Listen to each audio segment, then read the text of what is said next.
고린도후서 10장 15절입니다. 우리는 남의 수고를 가지고 분량 밖에 자랑하는 것이 아니라 오직 너희 믿음이 더할수록 우리의 한계를 따라 너희 가운데서 더욱 위대하여지기를 바라노라. 이는 남의 한계 안에 예비한 것으로 자랑하지 아니하고 너희 지경을 넘어 복음을 전하려 함이라. 자랑하는 자는 주 안에서 자랑할지니라. 옳다 인정함을 받는 자는 자기를 칭찬하는 자가 아니요 오직 주께서 칭찬하시는 자니라. 고린도 전서나 후서까지 전체를 보시면 그 고린도 교회가 안고 있는 여러 가지 문제들이 가장 뿌리 깊게는 근본적으로 사도가 전해준 말씀에 근거하느냐, 거기에 순종하느냐, 그렇지 않느냐로 특징 지어지는 것을 보실 겁니다. 그래서 사도 바울이 꾸중을 하다가 저들이 이런 일을 아느냐 모르느냐의 문제 이전에 너희들이 내 말을 신뢰하느냐 안 하느냐의 문제를 풀고 또 꾸중하는 것을 자주 만나실 겁니다. 그래서 오늘 우리가 보는 고린도후서 10장이 마지막 부분이나 아니 10장 전체나 혹은 앞으로 11장 12장 전체도 사도가 자신의 사도된 그 사도권을 변호하는 데 할애하고 있는 것을 봅니다. 그래서 결국 모든 성도들이 가지는 신앙상의 제일 큰 초점이 뭐냐, 혹은 그 가장 중요한 문제가 뭐냐 그러면 하나님의 말씀을 정확하게 전달받고 그 말씀에 순종하는 것이라고 얘기할 수 있습니다. 사도권이 자꾸 논란의 대상으로 그 문제의 그 내용으로 등장하는 것은 그것이 과연 하나님의 말씀이냐, 인간 개인의 생각이냐 하는 것 때문이고, 그것이 하나님의 말씀인 이상은 성도들에게 있어서는 순종하느냐 안 하느냐만 남는 것입니다.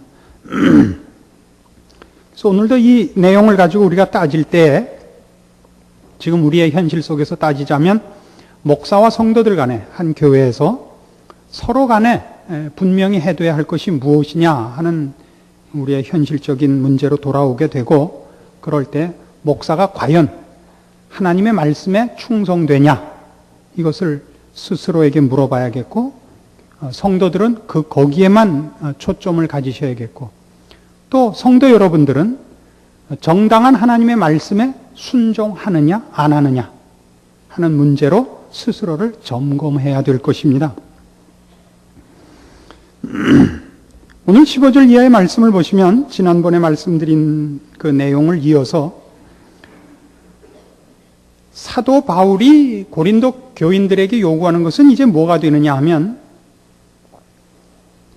고린도 교회 교인들하고 사도 바울하고의 사이가 사도 바울이 얼마나 위대하냐가 저들에게 확인되어서 어떤 보상을 받는다든가, 또는 저들이 사도 바울에게 하나의 보상이 된다든가 하는 그들과 사도 바울 간의 한 개인 대 개인으로서의 서로의 확인, 채점, 어떤 평가 이런 것이 문제가 아니고 흘러 넘쳐야 될,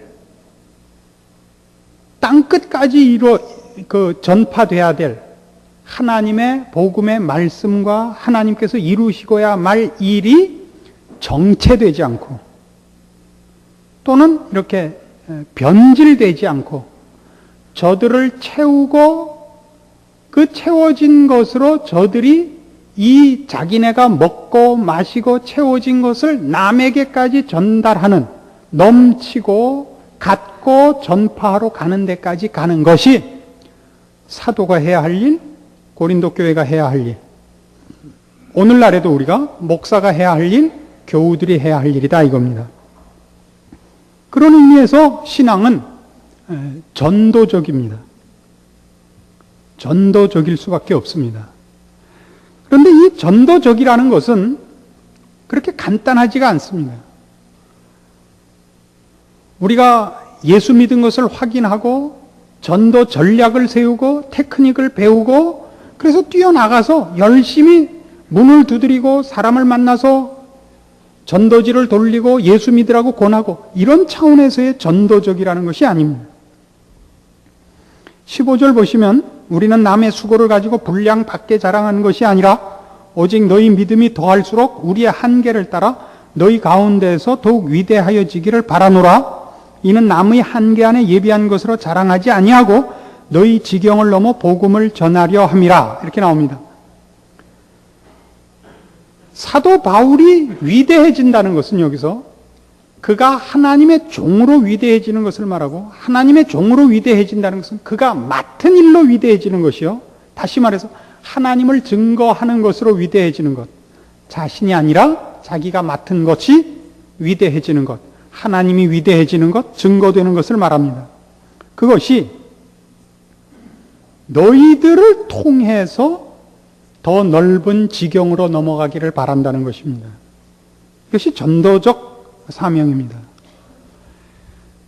전도적 사명이 갖는 것은 우리가 하나님께 영광을 돌려야 된다 그럴 때 우리가 먹을 거 먹지 않고 입을 거 입지 않고 돈을 모아서 갖다 바치는, 공물을 바치는 식으로 하나님께 영광이 아니듯이, 우리가 하나님의 자녀로 몸과 마음과 정신과 영혼이 건강하고 하나님의 사람으로 거룩과 의와 선함과 사랑으로 충만하고 부요하고, 그런 것으로 우리가 하나님의 자녀되고 우리가 믿는 믿음의 내용들이 어떻게 복된 것인가를 증거하는 것으로 하나님께 영광이 되듯이, 전도란 우리를 충만케 해서 넘치는 것으로 전도적이지, 우리를 쥐어짜서 모은 무슨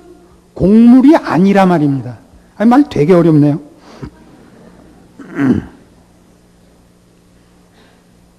그래서 교회는 전도라는 것을 하나의 무슨 운동으로 가지거나 또 그것을 무슨 전략으로 가지는 것은 사실은 1차적으로는 옳지 않습니다. 교회가 전도적 사명을 갖는다는 것은 그들이 가진 생명과 진리가 가만히 있을 수 없는 것을 의미하는 것입니다. 생명이란 자라나는 것이고 생명은 무성하게 자랍니다. 그리고 거기 꽃이 피고 열매가 맺는 법입니다. 그것은 한 사람 안에 저장될 수가 없는 것입니다. 우리가 가진 신앙이 전도적인 것은 그건 생명을 결실할 수밖에 없고 향기를 발할 수밖에 없고 흘러 넘칠 수밖에 없는 것입니다. 우리는 이 좀 북반구 쪽에 높이 올라와 살고 있으니까 우리나라는 잔디구장을 가꾼다는 것이 굉장히 어렵습니다. 그렇죠? 또 이 녹화 사업이라는 것도 일부러 나무를 심고 보호해야 됩니다만은 남쪽으로 가서 열대지방에 가보시면 큰일이 뭐냐면 잔디가 너무 잘 자라서 깎기 바쁜 겁니다. 그래서 무슨 잔디를 안 깎으면 벌금을 내야 되는 식의 벌금 제도가 있는 나라들도 많은 것입니다. 가만 놔두면 정글이 도시를 덮어버리기 때문에 그거 자르느라고 바쁜 동네도 많다는 사실을 알아야 됩니다. 생명은 그런 겁니다. 생명은 사망보다 약하지 않습니다. 특별히 우리가 가진 생명은 부활 생명이요, 그리스도께서 허락하신 생명입니다. 이 생명은 누가 방해하거나 누가 없애거나 축소시킬 수가 없습니다. 그것이 넘쳐나가야 되는 것입니다. 내가 충만하고 흘러넘어야 되는 것입니다. 그렇지 않고는 이 전도적 사명을 한 교회가 다 감당했다고 말할 수 없습니다. 그래서 그걸 이런 너무 이렇게 너무 개념적으로 설명하지 말고 현실적으로 이제 그걸 설명을 해봅시다. 이런 얘기입니다. 먼저 믿은 자와 나중 믿은 자의 차이가 뭡니까? 먼저 믿는 자와 나중 믿는 자의 차이.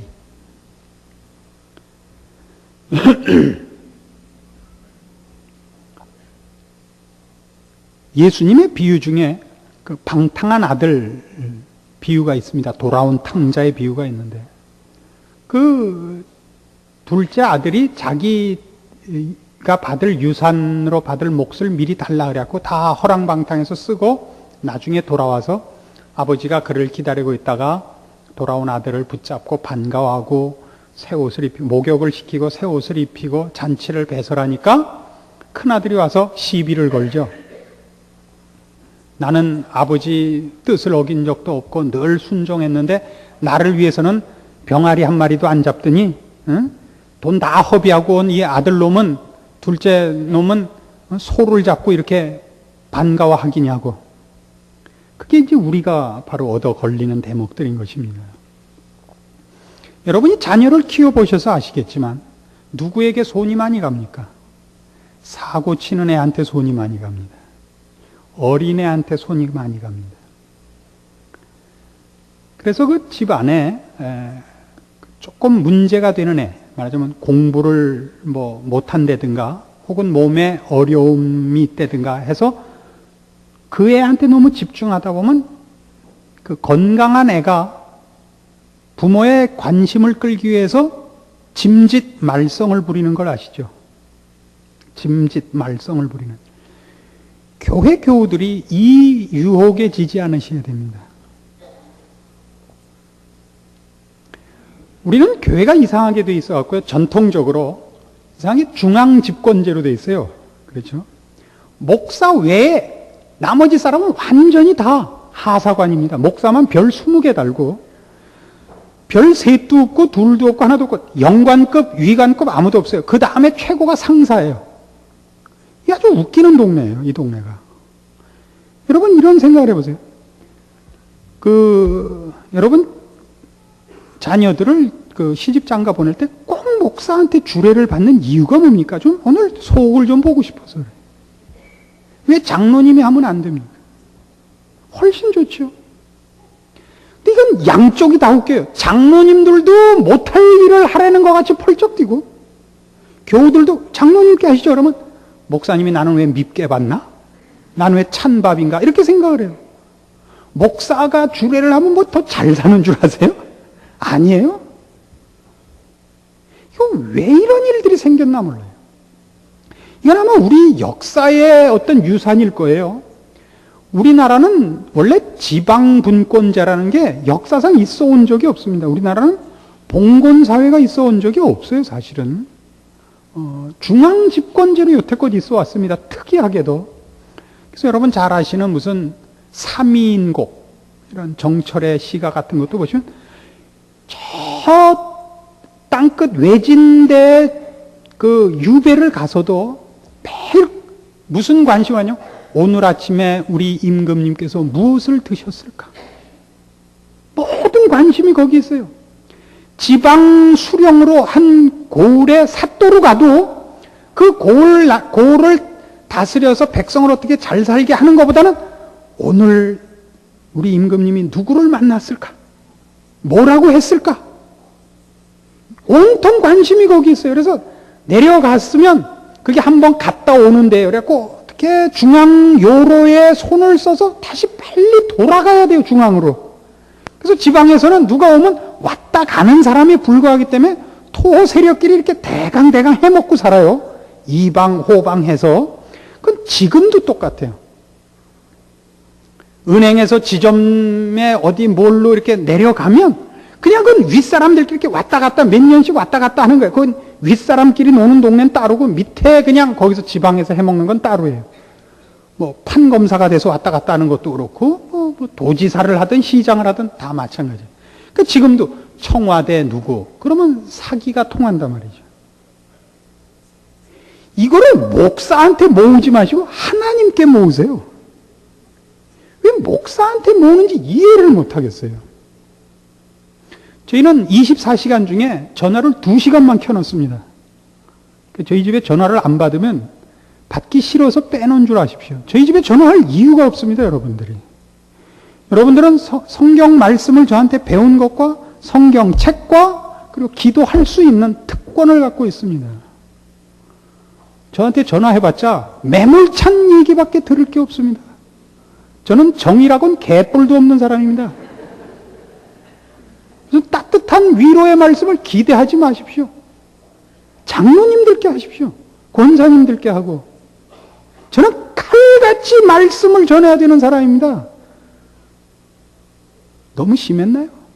사실이 그렇습니다.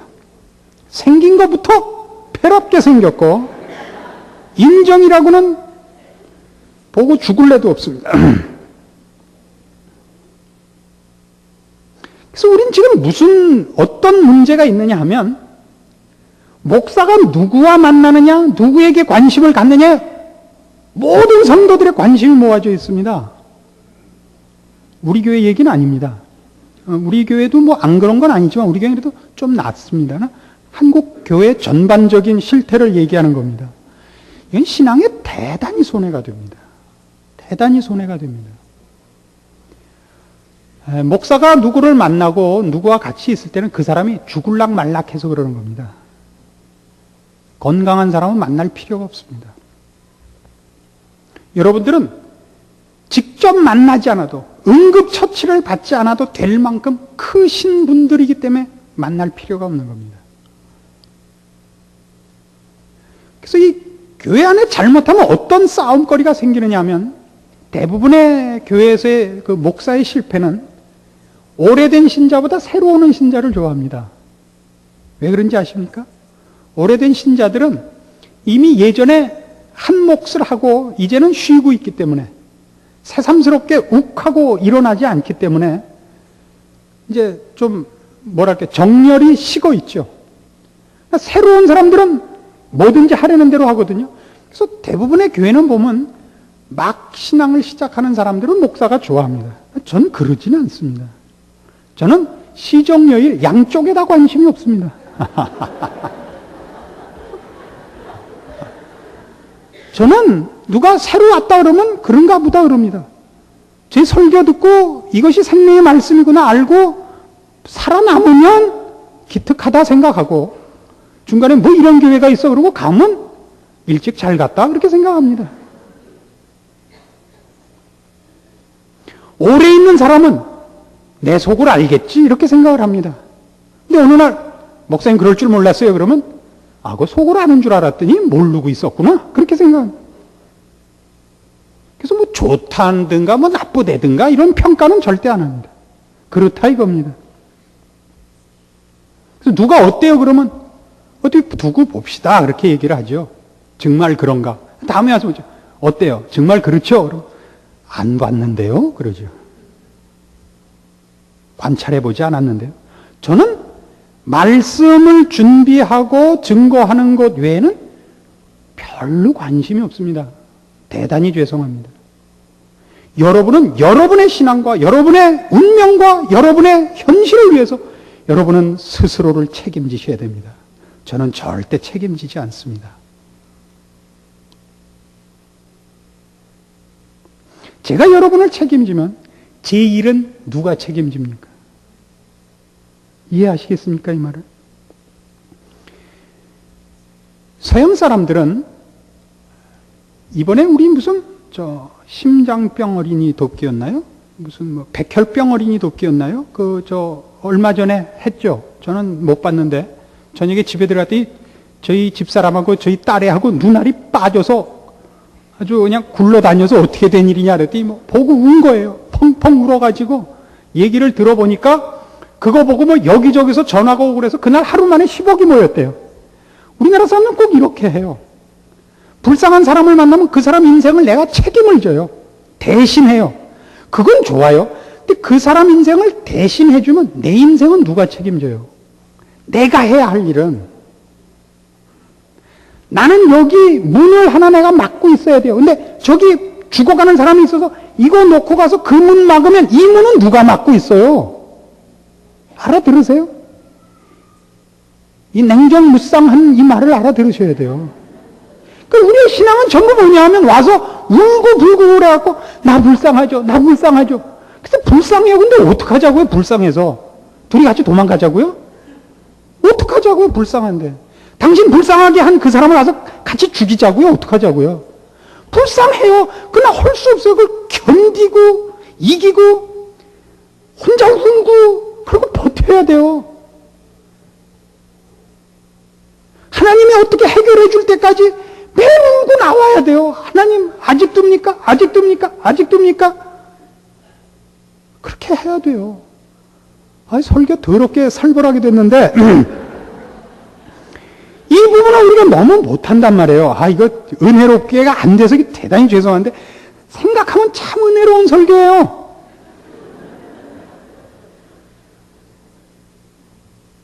저도 이렇게 하는 게 싫어요. 저도 따뜻한 사람과 여러분들이 저를 보면 이렇게 됐으면 좋겠어요. 근데 그러면요, 매번 보고 이러고 밤낮 이러고 있다가 그냥 아무것도 못하고 돌아가셔야 돼요. 이건 아니에요. 이건 서로가 서로를 속이는 거예요. 우리는 각자 맡은 역할을 해야 돼요. 우리는 언제나 한 번 어린애예요. 영원히 어린애가 아니에요. 우리는 형이 되고 누나가 되고 아버지가 되고 어머니가 되고 할아버지가 되고 할머니가 되고, 그건 다만 나이만 먹는 것이 아니라 신앙적으로 성숙하는 걸 말해요. 우리는 누구의 혜택을 받고 누구의 도움을 받고 이 자리에 왔어요. 누구에게 가서 위로를 받고 내 짐을 나눠줄 사람을 기꺼이 나눠줄 사람들을 주변에 갖고 있었어요. 그러나 점점 이제는 내가 남의 하소연을 들어야 되고 남의 짐을 져야 되고 내가 삼키고 내가 가만히 있어야 되는 대로 점점 옮겨와야 되는 거예요. 이 교인들이 가져야 될 책임인 것입니다. 하나님이 여러분에게 준 그 생명의 말씀과 이 복된 진리의 말씀들이 여러분을 부욕해, 튼튼하게, 깊고 넓고 높게 만들었어야 돼요. 어지간한 것으로 여러분이 흔들리지 않는 사람으로. 그리고 어떤 일이 닥쳐와도 그것이 여러분을 흔들지 못하는 것이 아니라 그것이 여러분에게 다 기회가 되며 그저 하나의 조건에 불과한 것이 돼야 돼요. 그것이 교회다워지는 것이요. 여기 사도 바울이 말하는 것 같이 너희 가운데서 더욱 위대하여지기를 바라는 하나님의 종으로의 소원이요. 하나님께서 그렇게 위대해져야만 되는 당연한 성도들의 결과여야 되는 것입니다. 목사와 장로 사이를 얘기해 봅시다. 장로님들은 우리 교우들의 대표니까 한국 교회는 목사와 장로 사이는 이상하게 견제 세력이 되어 있어요. 그래서 무슨 여당 야당 싸우는 것 같은 데가 참 많습니다. 그건 아주 넌센스예요. 언젠가도 말씀드린 것 같이 목사와 장로는 부부입니다. 꼭 부부 같아요. 부부는 서로가 서로를 너무 잘 알고 서로가 서로에게 서로를 기쁘게 하기 위해서 있어요. 그리고 내가 싫은 것이라도 상대방이 원한다면 따라가며 또 내가 원할지라도 상대방이 싫다면 사양하는 것이 부부입니다. 혼자서 뛰지 않죠. 독주하지 않습니다. 목사는 자기가 하는 일에 대하여 내가 균형을 잃고 있는 것은 아닌가, 제대로 방향을 가고 있는가를 장로님들께 늘 물어서 확인해야 됩니다. 저는 유학 갔던 학교가 침례 신학교였습니다. 그래서 이동원 목사님이 저를 이렇게 유혹했죠. 박 목사, 침례교회가 왕이야. 장로가 없걸랑? 목사 마음대로 하는데 이동원 목사님한테 가서 일리지 마세요. 그런데도 제가 왜 장로교를 택하느냐 하면 저는 한 사람이 아무리 똑똑해도 두 사람을 당하지 못한다고 믿는 사람입니다. 그래서 장로님들이 꼭 있어야 돼요. 아무리 뛰어난 한 사람이 두 사람을 이기지 못해요. 그래서 여러 사람의 제어를 받아야 돼요. 자동차를 만들면 제일 먼저 점검해야 되는 게 뭐죠? 악셀레터가 아닙니다. 핸들과 브레이크예요. 그것이 작동이 될 때만 악셀을 밟을 수 있는 거예요. 제동장치가 혹은 조향장치가 완전치 않은데 밟고 나가서는 망하는 겁니다. 그러니까 언제나 목사는 장로를 세우고 목사 노릇을 해야 돼요. 실수란 본인은 모르고 하는 거거든요. 그럼 장로님들은 뭘 해야 되느냐? 관리나 제도, 혹은 사업, 이런 것이 목사가 하는 말씀 사역의 거침돌이 되지 않게 해야 돼요. 우리 교회가 모델 케이스예요. 모든 위원장을 장로님들이 맡는 이유가 거기 있어요. 그런 일 갖고 어느 교회를 도울까요? 어느 선교사를 도울까요? 어느 학교에 장학금을 보낼까요? 이런 일로 목사를 귀찮게 하지 않는 거예요. 아시겠어요? 장학금을 어느 사람을 줄까요? 이런 거 갖고 목사하고 인원할 필요가 없어요. 그건 위원회에 소속된 여러분들이 결정해야 돼요. 그런 것이 목사의 말씀 사역을, 즉 아까 초반에 얘기한 것 같은 전도적 교회의 사명, 말씀의 부요함에 방해가 돼서는 절대 안 되는 겁니다.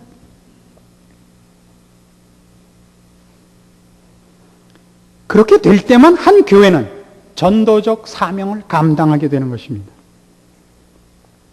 우리는 다 주 안에 있고 주 앞에서 평가받게 되는 것입니다. 목사에게 평가받지 않고 목사는 교인에게 평가받지 않습니다. 다 하나님 앞에 평가를 받는 것입니다. 목사는 하나님의 부르심을 받은 자로 충성되게 종노릇을 했는가로 평가를 받고, 목사가 충성되게 말씀을 전했다면 여러분은 하나님의 말씀을 근거로 해서 여러분이 정당한 신앙생활을 했는가를 평가받을 것입니다. 목사에게 얼마나 잘해줬느냐는 아무 소용이 없습니다. 그 명절날 찾아오지 말라고요. 여러분들이 목사에게 점심을 한 끼 사거나 양복을 하나 해주거나 이 명절날 굴비를 한두 름 보내면 여러분은 여러분도 모르게 여러분이 꽤 신앙생활을 잘한 것 같이 생각이 들어요. 하지 말라고요, 제발. 여러분을 위해서 하지 마세요. 저도 누가 보낸 걸 하나 받으면요, 그 사람 봤을 때 괜히 한번 웃게 돼요. 그러니까 하지 말자고요, 서로. 내가 굴비 먹고 싶으면 당회에다 얘기해서 보너스로 이번에 굴비 한 박스 주십시오. 내가 그럴게요. 아시겠죠? 이런 괜찮은 목사가 어디 있어요, 요새? 제가 나중에 하나님 앞에 섰을 때 받을 평가는 다 이겁니다.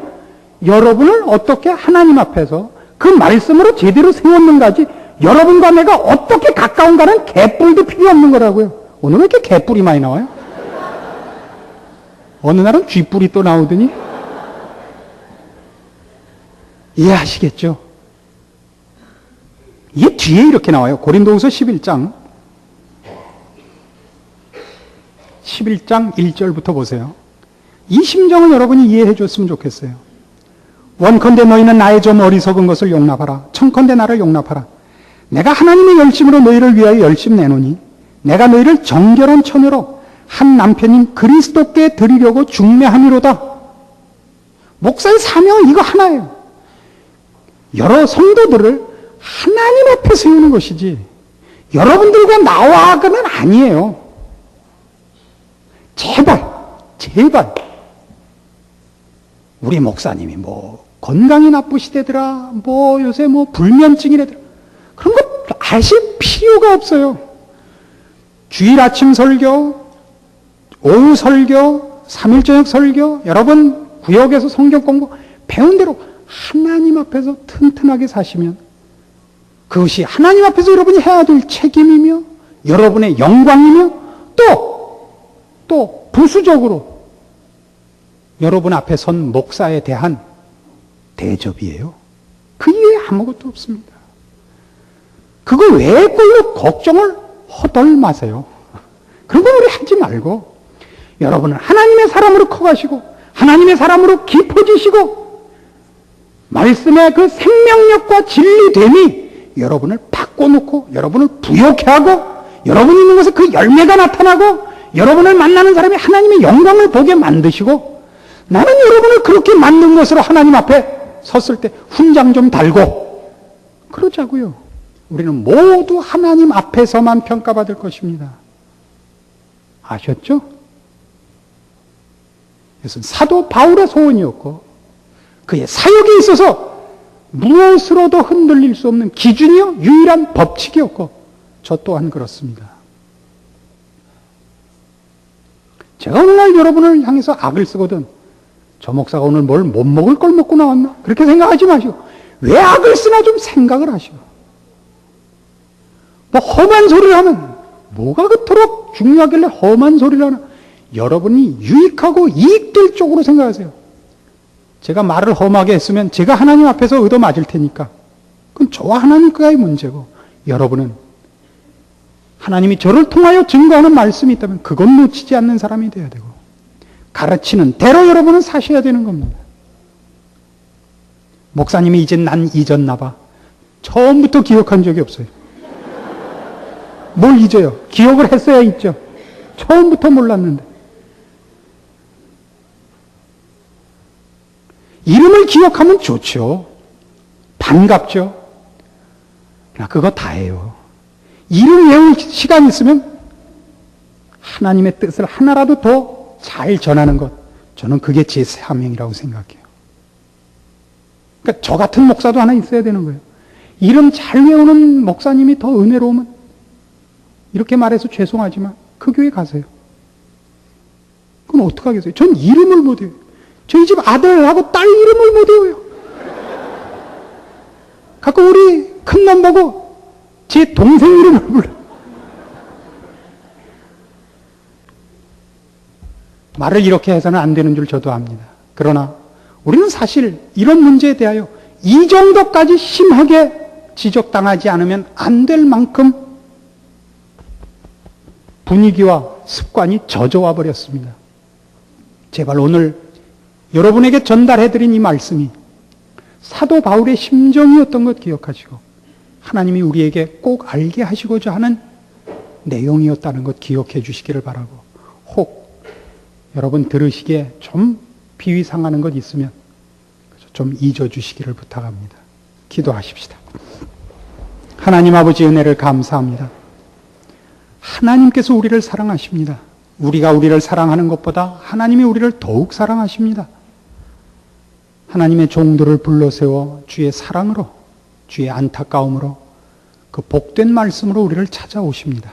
우리로 주의 사랑과 그 음성과 그 생명과 진리된 말씀에 취하게 하시고, 전달하는 자의 연약함이나 부족함이나 못난 것으로 중요한 주의 사랑을 놓치는 일이 없게 하시옵소서. 부디 주의 사랑이 우리에게 차고 넘치고, 그래서 우리 주변에 흘러넘치되 부요하도록 축복하옵소서. 예수님의 이름으로 기도합니다. 아멘.